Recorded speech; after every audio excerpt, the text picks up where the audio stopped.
گاڑی اپنی منزل کی جانب تیزی سے رواں دواں تھی۔ سخت سردی کی وجہ سے مسافروں نے تمام کھڑکیاں اور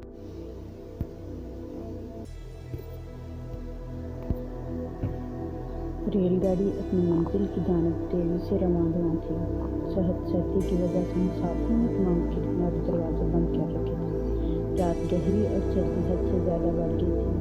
عرفان اس سرد رات میں اپنے خیالات میں الجھا ہوا منزل مقصود کی جانب گامزن تھا۔ آج اسے رو رو کر اپنی ماں کا خیال آ رہا تھا۔ اسے وہ روتا ہوا چھوڑ کر ماں کی تلاش میں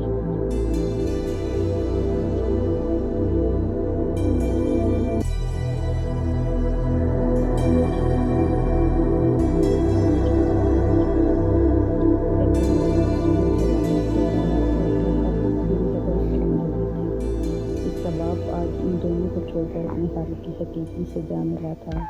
عرفان کی ماں کا رو رو کر برا حال تھا۔ خود عرفان کی حالت بھی ماں سے مختلف نہ تھی۔ عرفان کو اپنے باپ کی موت کا بے حد دکھ تھا، لیکن صبر کے سوا اس کے پاس کوئی اور چارہ نہ تھا۔ باپ کی موت کے بعد عرفان کے گھر کے حالات بھی خراب ہو گئے تھے، کیونکہ جب کوئی کمانے والا ہی نہ ہو تو گھر کا خرچ کیسے چلے گا۔ عرفان ایک باضمیت نوجوان تھا، اس لیے برداشت نہ ہو سکا کہ اس کے ہوتے ہوئے بات فاقوں تک پہنچے۔ اس لیے عرفان نے اپنے شہر میں کام کی تلاش شروع کر دی، لیکن اسے ہر جگہ مایوسی کا سامنا کرنا پڑا۔ آخر تنگ آ کر اس نے اپنی ماں سے دوسرے شہر جانے کی اجازت مانگی۔ آخرکار عرفان کے اصرار پر ماں نے بڑی مشکل سے اسے اجازت دے دی اور آج وہ اپنے مصروف سے سامان کے ساتھ دوسرے شہر جا رہا تھا۔ ٹکٹ دکھاؤ، ٹکٹ کہہ کر پولیس سخت آواز میں اس کے خیال پر ٹینشن چھوڑ دیا۔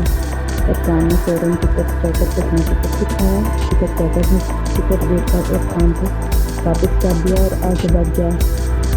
عرفان نے گھڑی میں وقت دیکھا، رات کے 3 بج رہے تھے۔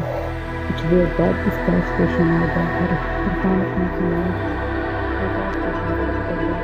اسٹیشن پر اترتے ہی اسے ہوا کا ایک جھونکا لگا جس سے اس کا جسم کانپ کر رہ گیا۔ رات ابھی کافی باقی تھی، اس لیے عرفان نے سوچا کہ صبح ہونے تک اسٹیشن پر ہی سویا جائے۔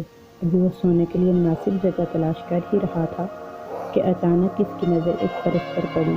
عرفان نے فوراً وہ پرس اٹھا لیا اور اسے کھول کر دیکھا۔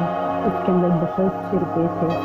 عرفان نے جب تمام پیسے پرس سے نکالے تو پرس کے اندر سے ایک شناختی کارڈ بھی ملا۔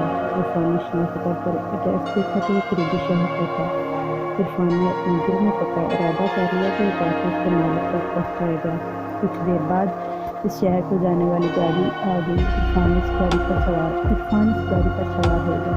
بہت جلد اس کا شہر کا اسٹیشن آ گیا اور عرفان گاڑی سے اترا اور مکان تلاش کرنے لگا۔ سورج اپنی کرنوں سے روشنی پھیلانے میں مصروف تھا۔ کچھ دیر بعد عرفان ایک مکان کے سامنے کھڑا تھا۔ مکان ایک بہترین طرز پر تعمیر کیا گیا تھا۔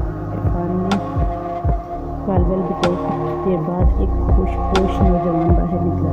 عرفان نے آگے بڑھ کر اس سے ہاتھ ملایا اور جیب سے شناختی کارڈ نکال کر دیکھا۔ شناختی کارڈ پر اسی شہر کا اسم موجود تھا۔ عرفان نے ساری صورتحال اسے بتائی، اس کے پیسے شناختی کارڈ واپس کر دیا۔ وہ شخص عرفان کی ایمانداری سے بہت متاثر ہوا۔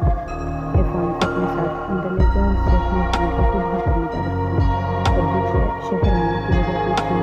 نوجوان ایک بہت بڑی کاروبار کا مالک تھا۔ عرفان نے بتایا کہ وہ دوسرے شہر نوکری کی تلاش میں آیا تھا۔ اس نے اپنے خالق کی ایمانداری پر